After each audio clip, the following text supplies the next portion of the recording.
నామమున కూడిన మీ అందరు కూడా ప్రభు పేరట ప్రత్యేకమైన వందనాలు నేను తెలియజేస్తున్నానండి. మరి చక్కని దివ్యమైన సందేశాన్ని మొదటి సందేశంగా మనందరం విని ఉన్నాము. ఈ పరిశుద్ధ ఆదివారానికి ఉన్నటువంటి ప్రాముఖ్యతను మనందరం కూడా గ్రహించి ఉన్నాము. ఇది మట్టల ఆదివారం అని, దేవదేవుడు తన సన్నిధిలోనికి వెళ్ళి ఆయన మందిరాన్ని ప్రక్షాళన చేసి ఉన్నాడు అనేటువంటి సత్యాన్ని మనందరం గ్రహించి ఉన్నాము. మనకు దేవుడు ఇస్తున్న గొప్ప భాగ్యము, ప్రతి ఆదివారం ప్రతి శుక్రవారం దేవుని మందిరానికి వచ్చి దేవుని లేఖనాలు మనందరూ వినడం, ఆ లేఖనాల ద్వారా మన జీవితాలను కట్టుకోవాలని భావించడం అనేది దేవుడు క్రైస్తవ బిడ్డలకు ఇస్తున్నటువంటి గొప్ప భాగ్యం ఇది. ఎందుకు క్రైస్తవ భాగ్యం అనేది చాలా కష్టంగా కనపడుతుంది అంటే, మనుషులకు ఇక్కడ కొన్ని ఆజ్ఞలు, కొన్ని కట్టడలు, కొన్ని విధులు కనపడుతూ ఉంటాయి. ఇవన్నీ చూస్తున్నప్పుడు మీరు ఇలాగ ఉండాలి, మీరు ఎలాగే చేయాలి, మీరు ఎలాగే బ్రతకాలి అని అంటే ఎవరికైనా ఇబ్బందే. రూల్స్ ఎక్కువగా ఉన్నాయనుకోండి, రూల్స్ పాటించడం చాలా కష్టం. మనం డ్రైవింగ్ చేస్తున్నప్పుడు దారిలో ఆపి, నీ హెల్మెట్ ఏది, నువ్వు ఇన్సూరెన్స్ ఉందా, నీ రిజిస్ట్రేషన్ కరెక్ట్గా ఉందా, మీరు ముగ్గురు ఎక్కారేంటి అని అడిగారు అనుకోండి, మనకి ఏం కలుగుతుంది? భలేగా అడిగారండి, చాలా సంతోషం, ఎంత మంచోళ్ళు మీరు అంటారా? ఇదే రా బాబు, వీడు బుర్ర తినేస్తున్నాడు, నేను హెల్మెట్ ఎట్టుకుంటే ఏంటి, ఎట్టుకోపోతే ఏంటి, ఇన్సూరెన్స్ ఉంటే ఏంటి, లేకపోతే ఏంటి అని మనము అడిగినటువంటి ఆ కానిస్టేబుల్ని కానీ ఆ వ్యక్తిని కానీ మనం ఏం చేస్తామంటే చిరాకు పడతాం, మెచ్చుకోం.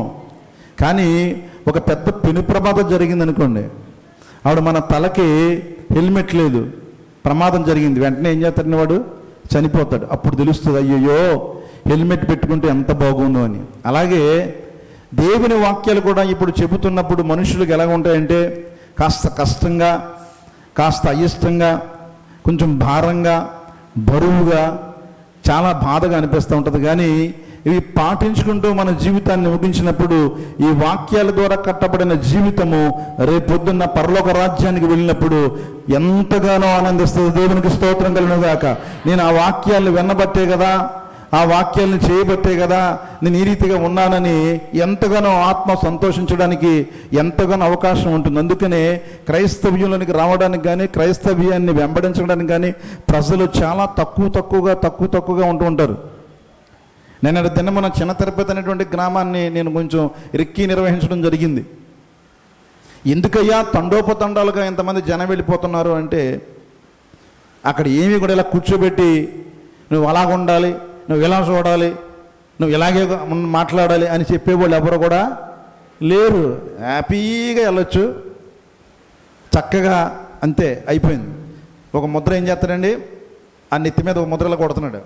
కొట్టగానే ఏమవుతుంది బాబు, నీకు తులమో పావలవో 10 రూపాయో కొబ్బరికాయో కొట్టేస్తావు, సగం పెంకి నీకు, సగం పెంకి ఏమైపోయింది. 7 వారాలు 14 వారాలు ఇక్కడికి వచ్చిన తర్వాత మాలాంటి లెగిసి నీ బతుకేంటి, నీ స్థితి ఏంటి, ఈ మధ్యాహ్న కాల సమయంలో ఎలాగున్నావు, రాత్రికాల సమయంలో ఎలాగున్నావు, అప్పుడు ఎలాగున్నావు, ఇప్పుడు ఎలాగున్నావు అని బాధిస్తూ ఉంటే ఎంతగానో బాధ కలుగుతూ ఉంది. నిజమే, చెప్పడానికి కూడా మాకు కూడా ఇబ్బందిగానే ఉంది. అయినప్పటికీ దేవుడు మా మీద పెట్టిన బాధ్యతను సక్రంగా నిర్వర్తించాలని, మీరు వినినను వినకపోయినను, మీరు పాటించకపోయినను దేవుడిచ్చినటువంటి ఈ యొక్క అవకాశాన్ని వినియోగించుకుని మేము కూడా లెక్క చెప్పాలి. కాబట్టి మీ అందరి కొరకు లెక్క అప్పగించవలసిన వారమై మేము ఈ మందను కాస్తున్నాం. కాబట్టి ఈ మాటలు మీకు తెలియజేస్తున్నాము, అంగీకరించండి. దేవునికి స్తోత్రం కలుగును గాక. హల్లెలూయా. రేపొద్దున లాభము మనందరికీ. దేవుని వాక్యాన్ని ఎందరైతే అంగీకరిస్తారో వారందరికీ లాభమే. దేవునికి స్తోత్రం కలుగును గాక.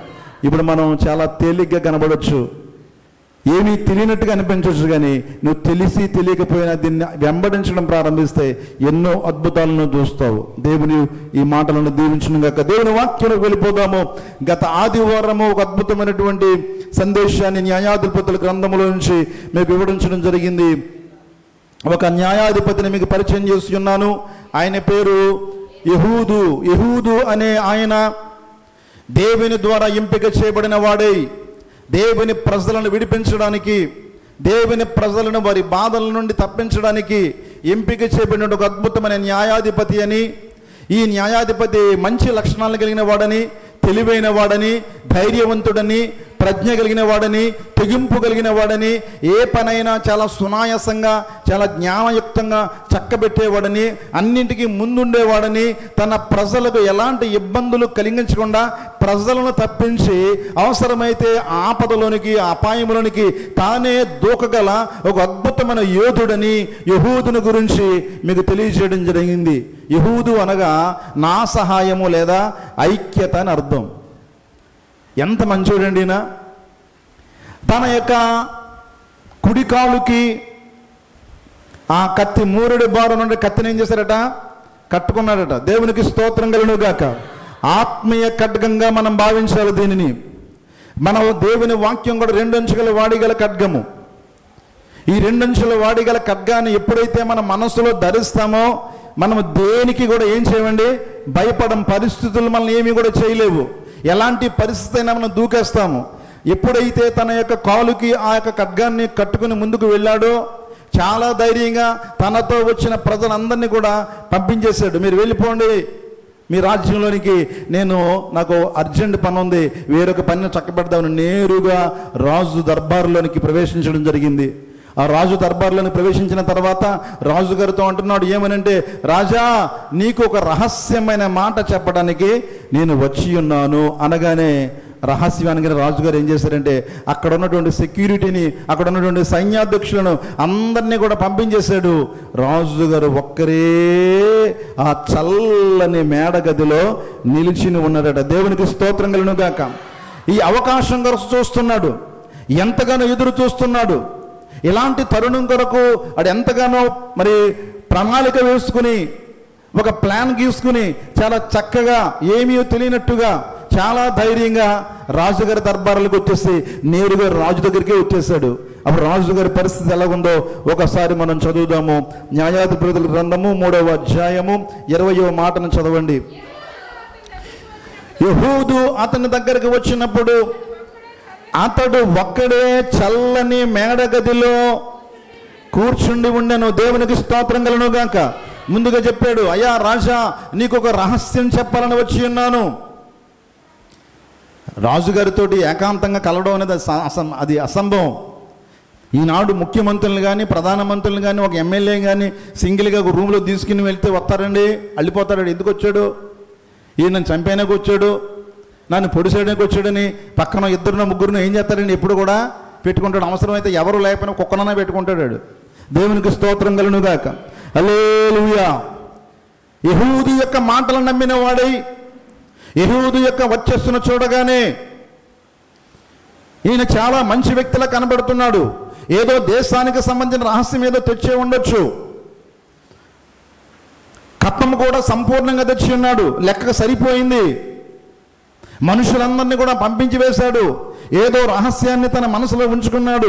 ఇతని యొక్క మాట మనము ఖాతరు చేయాలనే ఉద్దేశం కలిగిన వాడై తన దగ్గర ఉన్నటువంటి సర్వసైన్య సమూహాన్ని దూరపరిచి ఏకాంతంగా చల్లని మేడగదిలో, ఎక్కడైనా ఏ మేడగది అనేది?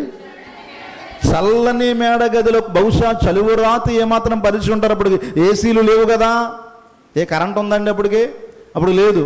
బహుశా చలువు రాతి ఇల్లు అయి ఉండొచ్చు, మేడ అయి ఉండదు. ఆ మేడగదిలో కూర్చున్నప్పుడు దగ్గరికి సమీపిస్తూ యెహూదు మాట్లాడుతున్నాడు. ఏమని అంటే చూడండి, యెహూదు నీతో నేను దేవుని మాట ఒకటి ఉన్నదని చెప్పగా అతడు పీఠం మీద నుండి పైకి లేచాను. దేవునికి స్తోత్రం కలుగును గాక. హల్లెలూయా. మొట్టమొదటిగానే ప్రయోగిస్తున్నాడు యెహూదు. ఏమనంటే, అయ్యా రాజా నేను నీతో దేవుని మాట ఒకటి చెప్పవలసి ఉన్నది. ఈ మాట వినగానే రాజుగారి స్పందన ఏంటండి? రాజుగారి యొక్క స్పందన ఎలాగో తెలుసండి. ఆయన మోయాబు రాజు, దేవునికి విరోధమైన రాజు, దేవుడంటే ఇష్టం లేని రాజు, దేవుని ప్రజలను బాధ పెడుతున్న రాజు, దేవుని ప్రజలకు ఇబ్బందులు కలిగిస్తున్న రాజు, అసలు ఇశ్రాయేలు దేవుడంటే పడని రాజు వెంటనే పీఠం మీద నుంచి ఏం చేశాడటండి? పైకి లేచాడట. దేవునికి స్తోత్రం. రాజుగారు సింహాసనం మీద కూర్చున్నారు అనుకోండి. ఇప్పుడు జడ్జి గారు ఉన్నారండి. జడ్జి గారు ఎప్పుడైనా ఆ కోర్టులో మీరు చూసినప్పుడు ఆ యొక్క సింహాసనం మీద కూర్చున్నప్పుడు ఆయన పైకి లేచి నిలబడతాడండి? అసలు ఎవరు వచ్చినా చెప్పండి, అసలు పైకి లేచి నిలబడరు. అందరూ వెళ్ళి ఏం చేస్తారు? ఆయనకే. ముఖ్యమంత్రి గారు వచ్చినా, పిఎం గారు వచ్చినా సీఎం గారు వచ్చినా ఆయనకే అందరూ కూడా 2 చేతులు జోడించి జడ్జి గారికి ఏం చేస్తారండి? నమస్కారం చేస్తారు. దేవునికి స్తోత్రం కలుగును గాక. దేవుని మాట అనే మాట వినబడగానే ఈ ఎగ్లోను రాజు మోయాబు రాజు లేచి నిలబడ్డాడంటే దేవుని మాట అంటే ఎంతటి భయమో మీరు ఆలోచన చేయండి. దేవునికి స్తోత్రం కలుగును గాక. అమ్మో, దేవుని మాట, ఈ రోజు దేవుని మాట ఎంతగా వినబడుతున్నప్పటికీ సంఘాలలో, మందిరాలలో, సభలలో, మహా ఉద్యోగ సభలలో ఎంతగానో దైవజనులు విచ్చలవిడిగా ఎంతగానో జ్ఞానాన్ని యుక్తపరిచి బోధిస్తున్నప్పుడు ఎవ్వరిలోనూ ఏమీ లేదంటే దేవుని మాట అంటే భయమే లేదు. దేవుడంటే ఎరగని ఈ రాజు దేవుని మాట అనగానే పైకి లేచిపోయాడంటే దేవుని మాట అంటే ఎంత భయం అండి. ఎప్పుడు లెగుతాం మనం? ఒక గౌరవం ఉన్నప్పుడు, రెండవది భయం ఏర్పడినప్పుడు. అమ్మ బాబోయ్, దేవుని మాట ఇలా పైకి లేచాడట. అసలు దేవుని మాట అంత గొప్పదా అండి? దేవుని మాటకు అంత విలువ ఉందా? ఏంటండి దానిలో ఉన్న గొప్పతనము? ఏంటండి దేవుని మాటలో ఉన్న విశేషత? ఏంటండి దేవుని మాటలో ఉన్న ప్రత్యేకత? అంటే దేవుని మాటే సమస్తమును నిర్వహించేది. దేవునికి స్తోత్రం కలుగును గాక. దేవుని మాట ఎలాంటిదంటే హెబ్రీ పత్రిక 4:12 ఉంటుంది. అది 2 అంచుల వాడిగల ఖడ్గమై ఉండి ప్రాణాత్మలను, కేళ్లను, మూలుగులోనికి, ననములోనికి, రక్తములోనికి దూరిపోగలదండి. దేవునికి స్తోత్రం కలుగును గాక. అది వాడిగల ఖడ్గమటండి, కత్తి.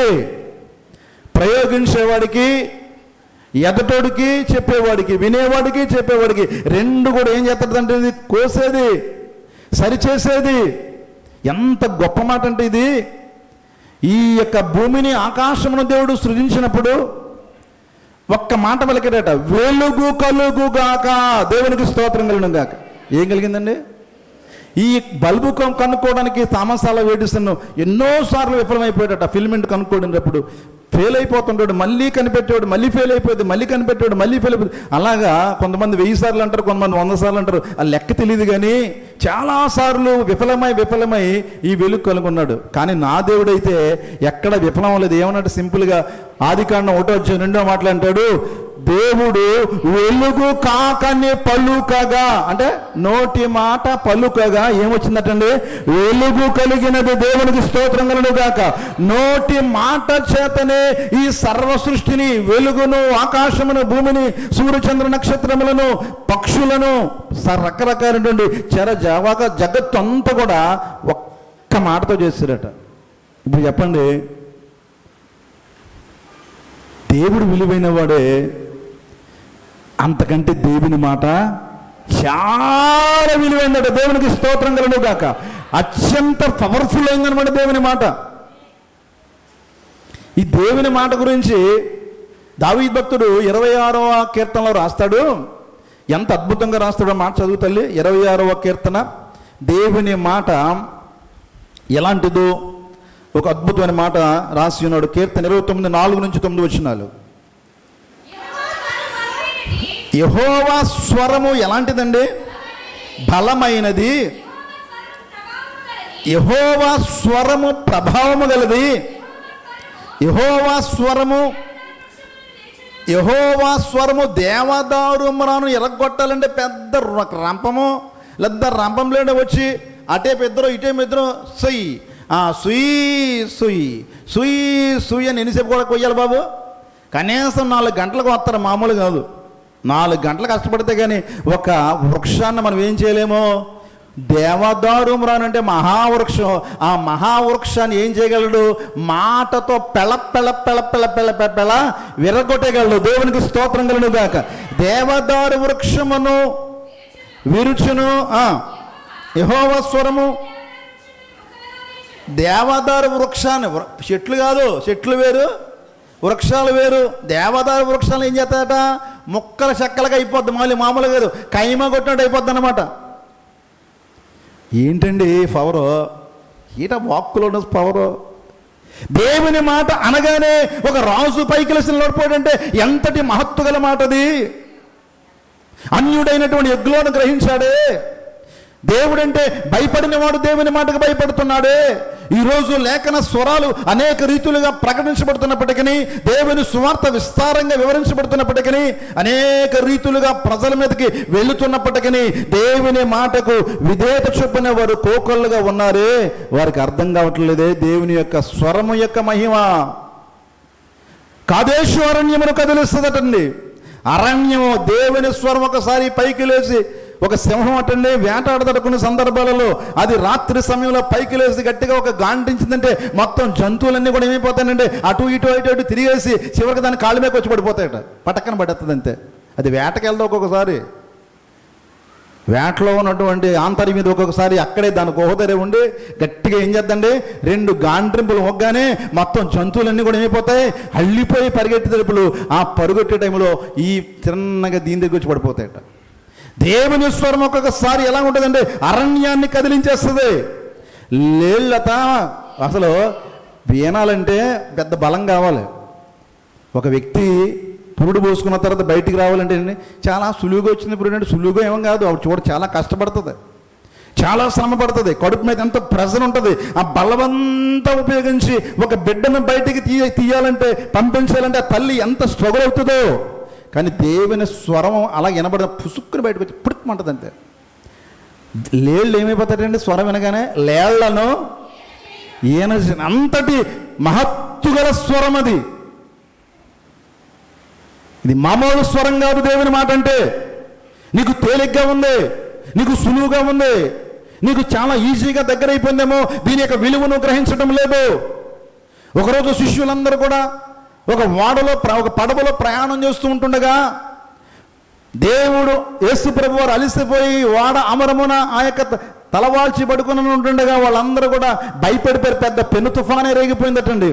అలల చేత దోనంతా కూడా కొడుతున్నప్పుడు వారు ఆ దోణిని పలసం చేస్తూ ఉన్నారు. ఇంక అయిపోయిందిరా బాబు పరిస్థితి, ఏంటి ఇంత భయంకరమైన తుఫాను, ఇంత భయంకరమైన గాలి అని దీన్ని తేలిక చేద్దామని వస్తువులన్నీ కూడా కిందకి పాడుస్తున్న తరుణములు, భయపడిపోతున్న తరుణములు, ఇంకా చేసేది లేక గచ్చెత్తను లేక మన ప్రాణాలను మనం కాపాడుకుందాం, అవసరమైతే మన ధోనిలో యేసయ్య ఉన్నాడు కాబట్టి ఒక రిపోర్ట్ చేద్దాం, ఒక విషయం చెప్దామని వెళ్ళి ఆయనకు, అయ్యా మేము నశించిపోతున్నాం, నీకు చింత లేదా, ఇదిగో ఇంత పెను తుఫాను మా మీద దాడి చేస్తున్నప్పుడు ఎలాగో నిద్ర పడతానయ్యా, ఎంత హాయిగా పడుకున్నావయ్యా నువ్వు అంటే పడుకుంటాడు. మరి ఆయన మనకు టెన్షన్ కానీ ఆయనకి ఎందుకు టెన్షనో? దేవునికి స్తోత్రం కలుగును గాక, హల్లెలూయా. అప్పుడు అంటాడు ఆయన చాలా సింపుల్గాని, అల్ప విశ్వాసులారా. ఏంట్రా బాబు మీరు ప్రతిదానికి మీరు ఏం చేస్తున్నారో భయపడిపోతున్నారు. అప్పుడు ఎవరితో మాట్లాడాడట? శిష్యులతో మాట్లాడలేదు. ఎవరితోనండి? ఎవరితోటి? గాలితోని, తుఫాన్తోని. ఏం చేశాడండి అంటే ఏంటండి? ఈ దేవుని మాట గాలి తుఫాను ఎక్కడుంది బైబిల్లో? లూకా శుభవార్త 7:7 మాట. లూకా శుభవార్త, మార్కు శుభవార్త 4:35 మాట, 38 మాట. మార్కు శుభవార్త 4:38-39.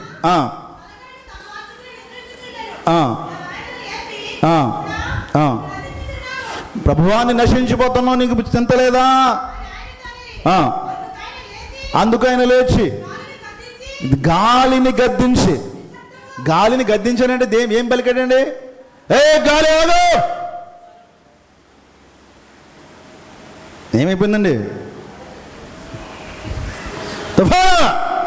Calm down. పవర్ అండి దాంట్లో. పవర్ ఉంటే, అధికారం ఉంటే ఏమవుద్దండి? వెంటనే మాట పంపిస్తారు. దేవునికి స్తోత్రం కలుగును గాక. చాలాసార్లు చెప్పాను మీకు, పవర్ ఉంటే మాటకి ఏముంటుందండి? విలువ పెరుగుతుంది. పవర్ ఉంటే మాటకి ఒక శక్తి వస్తుంది. ఆ మాట మొత్తం ప్రపంచాన్ని శాసిస్తుంది. మొత్తం ప్రపంచాన్ని తన ఆధీనంలో పెట్టుకున్నటువంటి మహాదేవుని మాటకు ఎంత విలువ ఉందో మీరు ఒకసారి గ్రహించండి.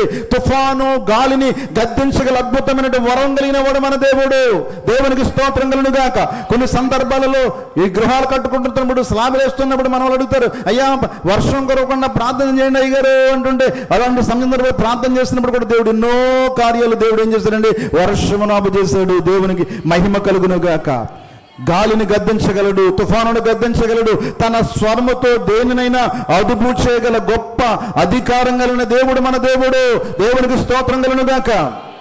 ఇశ్రాయేలు ప్రజలు నడిపించడానికి మోషేను పిలిచినప్పుడు మోషే చాలా చాలా టెన్షన్ పడుతున్నాడు.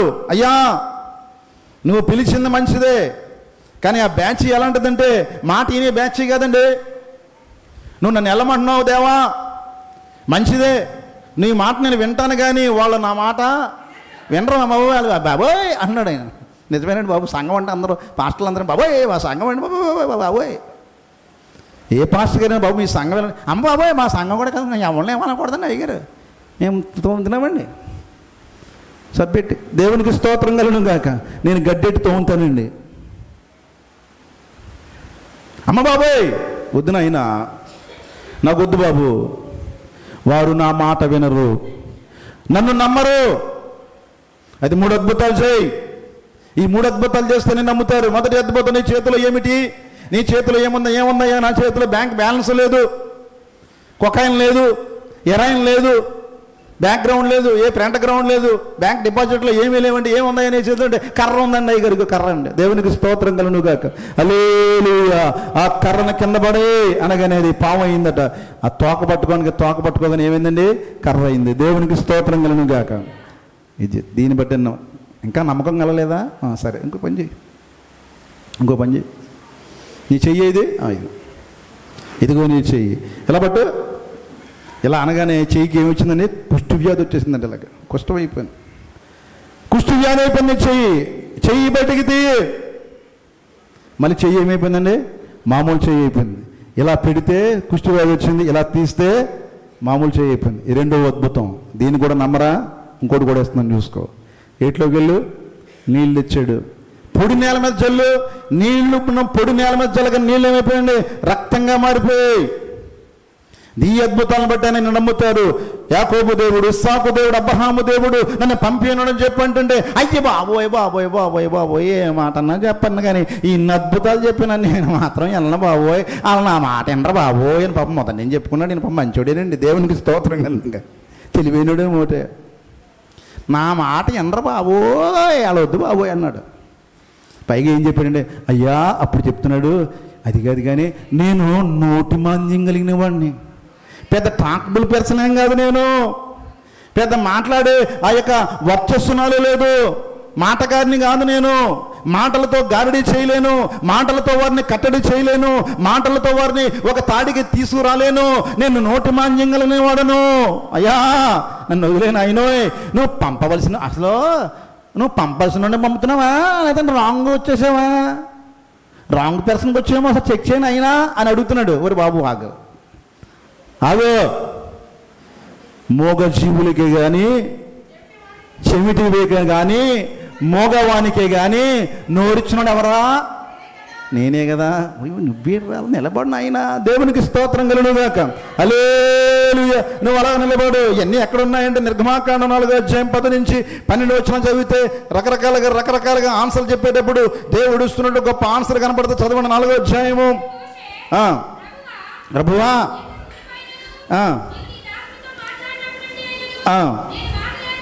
నేను మాట నేర్పన్నే కాదు, నేను నోటి మాంద్యం కలిగిన వాడిని యెహోవాతో చెప్పగా, మానవకు నోరిచ్చిన వాడెవడు, మగవాడిని కానీ చెవిటివాడిని కానీ దృష్టి కలిగిన వాడిని గుడ్డివాడిని కానీ పుట్టించిన వాడు యెహోవానైనా నేనే కదా. నేను నీ నోటికి తోడయ్యుండి నీవు ఏమి పలకవలసిందో నేను నీకేం చేస్తాను? బోధించదను. దేవునికి స్తోత్రం కలుగుగాక. హల్లెలూయా. మాట్లాడేవాడు నీవు కాదు, నేను నీతో మాట్లాడతాను, నీలో ఉండి మాట్లాడతాను. అందుకని దైవజనుడు ఇక్కడ ప్రసంగం చెప్తున్నప్పుడు దైవజనుడు బోధిస్తున్నాడు అనుకోవద్దు. యెహోవా దేవుని స్వరమే నా దగ్గరకు వస్తుందని నువ్వు భావించినట్లయితే ఆ వాక్యము నేరుగా నీ హృదయంలోకి వెళ్తుంది. అది మానవ స్వరం అనుకుంటే దాన్ని ఏమి చేయలేం, కానీ అది లేఖన స్వరమే నువ్వు భావిస్తే ఖచ్చితంగా నేను ఆత్మీయ స్థితిలోనికి అది బయటకు వెళ్తుందండి. సంఘం అభివృద్ధి అయిందంటే ఏంటంటే దాని సూచిక సంఘం అభివృద్ధి అయిందంటే మీరేమంటారంటే ఎప్పుడు మేమే కూర్చున్నాం, సంఘం అభివృద్ధి అవ్వలేదు, ఆడే ఉన్నారు, ఎంతమంది ఉంటారో అంతా కలిపి 110-100 మంది ఉంటారండి అంతే, అలాగే ఉన్నారు, సంఘం అభివృద్ధి అవ్వలేదు. సంఘం అభివృద్ధి అయిందంటే 200, 200 నుంచి 300, 300 నుంచి 400, 400 నుంచి 500, సంఘం అభివృద్ధి అయిపోయింది. ఆత్మీయ సంఘం అభివృద్ధి అయిపోయింది. 500 మంది వచ్చేస్తున్నారు, 500 మంది వచ్చేది. మీ దుఃఖ దినములు సమాప్తములు. 7 వారాలండి కడుప, 10 వారాలు రా అమ్మా. ఉద్యోగం లేదా? 20 వారాలు రా. అప్పులతో ఉన్నావా? 5 వారాలు వచ్చాయి. ఇలా స్కీములు పెట్టి సంఘం అభివృద్ధి అయిపోయింది. మీరు అందరూ బయట చాలా సంఘం అభివృద్ధి అయిపోయిందండి, సంఘం అభివృద్ధి అయిపోయిందండి, సంఘం అభివృద్ధి అయిపోయిందండి బాబు అంటారమ్మా. అందులో వెళ్ళబరామా? ఆ పత్రాలు వెళ్ళబరా, ఆ కాయలు వెళ్ళబరా, అందులో కాయలు పెట్టాను. ఎక్కడో ఇందులో పెట్టామా? దేవునికి స్తోత్రం కలుగునుగా. హల్లెలూయా. అమ్మ మీకు ఈ 2 కాయలు కనపడుతున్నాయి కదా, అమ్మ ఈ 2 కాయలు కనపడుతున్నాయి కదా మీకు అందరికీ కూడా. ఏంటి? కమలాకాయలు. ఇందులో ఏది తింటే నీకు మంచి జరుగుతుంది? ఏ కాయ తింటే బాగుంటుంది? ఏ కాయ తింటే మంచిది చెప్పండి? ఒకటి పెద్దదే, ఒకటి చిన్నదే. చెప్పండి. చిన్నగా ఉంది ఇది పాపం. చూడు ఎంత బాగుందో, ఏ అసహ్యంగా ఉంది ఇది. ఇది ఎంత బాగుందో చూడండి. ఏది బాగుంటుంది ఏమ్మా? అదేంటిది చిన్నది అంటున్నారేంటి? రివర్స్లో చెప్తున్నారు. ఏది బాగుంటుంది? ఏది మంచిది? చిన్నదా పెద్దదా? ఎందుకు చిన్నదా పెద్ద మంచిది చెప్పండి? ఎందుకో చెప్పినా చిన్నదన్నారా? ఇది నాటుకాయ. ఇది ఏ కాయ? నాటుకాయ, సహజంగా పెరిగింది. ఇది హైబ్రిడ్ కాయ, తొక్క పెద్దది ఉంటుంది. పుసుక్కుని ఏం చేద్దండి? ఎండిపోద్ది, త్వరగా కుళ్ళిపోద్ది. ఇది 2 రోజుల్లో కుళ్ళిపోతే ఇది కుళ్ళిపోవడానికి కనీసం 6 రోజులు పడుతుంది. ఇది చూడడానికి ఎలా ఉంది చెప్పండి? చిన్నగానే ఉంది. ఇది చూడడానికి ఎలాగుంది? అందంగా ఉంది, పెద్దగా ఉంది. దేవుడు కూడా సంఘం ఎంత పెద్దగా ఉందని చూడ్డు. చిన్న సంఘమైన ఆత్మీయ స్థితిలో ఎంత ఉంది, ఆత్మీయత ఎంత ఉంది, ఆత్మీయ స్థితిలో ఎలాగున్నారు, ప్రేమలో ఎలాగున్నారు, విశ్వాసములో ఎలాగున్నారు, మంచితనములో ఎలాగున్నారు, ఆశానిగ్రహంలో ఎలా ఉన్నారు, దీర్ఘశాంతంలో ఎలాగున్నారు, దయాళత్వంలో ఎలా ఉన్నారు, మంచితనంలో ఎలా ఉన్నారు అని. ఇది కొలత. అది కొలత కాదు. అది కొలత అంటే యూట్యూబ్కి కొలత, లైక్స్కి షేర్లకి కొలత. ఆ కొలత దేవుడు చూడండి. ఆ కొలత చూస్తారు కనుక మనకి ఎలాగుంటుంది అంటే ఇది కనపడగానే ఇది బాగుంటుంది అనుకోండి. కాదు, ఇందులోనే ఉంది మహత్యం అంతా. దేవునికి స్తోత్రం. ఇది తింటే దాహం కడుతుంది, ఇది తింటే వేడి చేయదు, ఇది తింటే విటమిన్స్ అన్నీ కూడా కరెక్ట్గా లభ్యమవుతాయి. దేవునికి స్తోత్రం కలుగును గాక. దేవుడు చూచేది అదే, సంఖ్య చూడడు. ప్రభువా నీ నోటి మాంద్యం కలిగిన వాడు అనగానే నీకు స్వరము నేను ఇస్తానయ్యా, ఎందుకు భయపడతావు? ఇంకా కింద అంటాడు 14 అధ్యాయంలో, నేను నీకు తోడయ్యుండి నీవు ఏమి పలకవలెనో నీకు నేను బోధించదను. ఈ అహరోనుకు నీ మాటలు, అహరోను నీకు మాటలు అందిస్తా. అహరోను వాళ్ళ పక్షంగా మాట్లాడతాడు. మీకు స్వరాన్ని వినిపించేది నేనే. అక్కడ ఇశ్రాయేలు ప్రజలకు 3 అంచెల వ్యవహారం నడుస్తుంది. మోషేతో దేవుడు మాట్లాడుతున్నాడు. మోషే ఎవరితో మాట్లాడాడంటే తన అన్నగారిని అహరోనుతో మాట్లాడుతున్నాడు. అహరోను ఎవరితో మాట్లాడుతున్నాడంటే ప్రజలందరితోనూ మాట్లాడుతున్నాడు. దేవునికి స్తోత్రం గాక. ఈ రోజున అదే స్థితి కలుగుతుంది. పరిశుద్ధాత్మ దేవుడు మాతో మాట్లాడుతున్నాడు. మేము పరిశుద్ధాత్మ దేవుడు వినిపించిన మాటను మీతో మాట్లాడుతున్నాము. దేవునికి స్తోత్రం కలుగును గాక. ఆ వ్యవస్థను దేవుడు మార్చలేదు. అదే రాస్తున్నాడు. నువ్వు నోటి మాంద్యం కలిగిన వాడవా? అవును, నీకు నోరు లేదు. నీకు నోటికి నోరుగా, నీకు నోరుగా, నీ అన్నగారికి కూడా నోరుగా నేను ఉంటాను. మీ ఇద్దరికి నోరు నేనే. చదవండి మాట అక్కడ రాశాడు. నీవు అతనితో మాట్లాడి అతని నోటికి మాటలు అందించవలను. నేను నీ నోటికి అతని నోటికి తోడయ్యుండి మీరు చేయవలసిన దానిని మీకు నేను బోధించదను. దేవునికి స్తోత్రం కలుగును గాక. నీ నోటికి, అహరోను నోటికి నేనే నోరు. దేవునికి స్తోత్రం. ప్రతి వానితోనూ మాట్లాడేవాడు, ప్రతి వానికి స్వరాన్ని వినిపించేవాడు, ఆ స్వరము ద్వారా అద్భుతములు చేయగలవాడు.